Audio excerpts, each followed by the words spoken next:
everyone, it is me, your Ukrainian teacher Oля. Here, are you as glad to see me as I am glad to see you? I hope the answer to that question is yes. And today, sitting near me is my sister, Привіт! who is going to help me with the video. And what we are going to do today is we are going to take a closer look at yet another poem by a great Ukrainian national poet, Taras Shevchenko. The name of the poetry is Заповіт, Заповіт, or Testament in English. So yeah, what are we going to do in the video? I'm going to read the poem as it is in Ukrainian, and then we're going to take and break it down line by line, word by word, and try to understand what it means. So just that you have a general idea, it is a message that a national poet is sending to his people, to the nation, to the people of Ukraine, telling Ukrainians what they should do after he passes away, okay, which that happened many years ago. Okay, so Заповіт, Testament. Let's begin. Як умру, то поховайте мене на могилі, серед степу широкого, на Вкраїні милій, щоб лани широкополі, і Дніпро, і кручі було видно, було чути, як реве, ревучий. Як понесе з України у синєє море кров ворожу, отоді я і лани, і гори все покину, і полину до самого Бога. Молитися, а до того я не знаю Бога. Поховайте та вставайте, кайдани порвіте, і вражою злою кров'ю волю окропіте. І мене в сім'ї великій, в сім'ї вольній, новій, не забудьте пом'янути не злим тихим словом. That's it. That's quite a short poem. So if you are interested in learning that by heart or in just understanding what is going on, because of course a proper poetic, very lyrical English translation exists, and we are going to leave it down below for you as well. So the first two lines make the very first sentence of the poem, and they are Як умру, то поховайте мене на могилі. Okay, so як умру, то поховайте. It's one of those if-then sentences, okay, the conditional. So if this happens, then do that, okay? So як умру, in this case, we don't translate як as how, okay? In this case, it means if, or rather when, okay? So як умру means when I die. То, then, поховайте, you all plural, right? Bury, мене, me, на могилі, on the tomb, okay? So when I die, як умру, то поховайте, then bury me on the tomb. Серед степу широкого, на Вкраїні милій. Again, серед степу широкого. Серед means in the midst of. Step, широкий means a wide step. Okay, so серед степу широкого means in the midst, in the middle of the wide step. На Вкраїні милій means in beloved Ukraine. Okay, на Вкраїні милій. Серед степу широкого, на Вкраїні милій. When I die, okay, then bury me in the middle of the wide steppe in Ukraine, obviously. Щоб лани широкополі, і Дніпро, і кручі було видно. We will stop there. So, щоб лани широкополі. Щоб means in order to, okay. Лани is plural for land. Land is quite an old way to say field, okay, or the place, the big place where there aren't any trees, okay, it's a field, no trees. So лани широкополі means again wide, big fields. І Dnipro and Dnieper. Dnipro is the biggest river in Ukraine. which falls into the Black Sea. Okay, so in order to these big fields and Dnieper, і кручі and cliffs. Було, видно, were seen.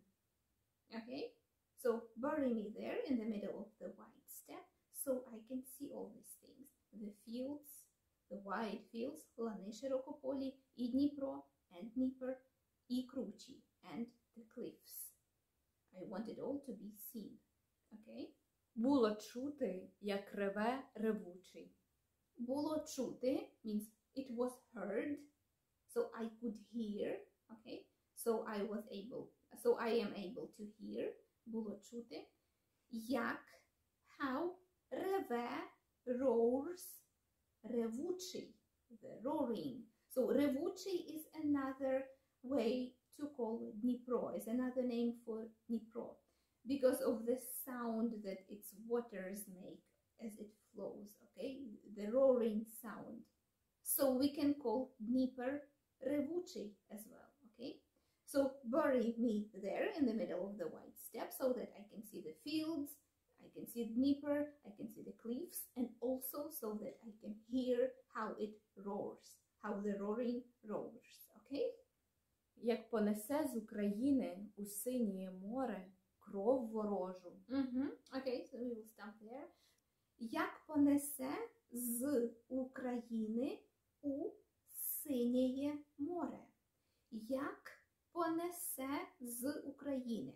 Again, that's one of the conditional sentences. When we say як, but we don't mean how, we mean when or if. Okay, so when, як, when, понесе means will carry, third person singular, obviously the Dnieper, the one we were talking about before. З України, from Ukraine, у синєє море, in синєє, blue, море, sea. Кров ворожу, кров, blood, ворожу, enemy as an adjective, the blood of enemies, кров ворожу. Okay, so when he, the Dnieper, carries from Ukraine into the blue sea the blood of enemies, Отоді я і лани, і гори все покину. отоді я means that is when I. Отоді я, that's when I.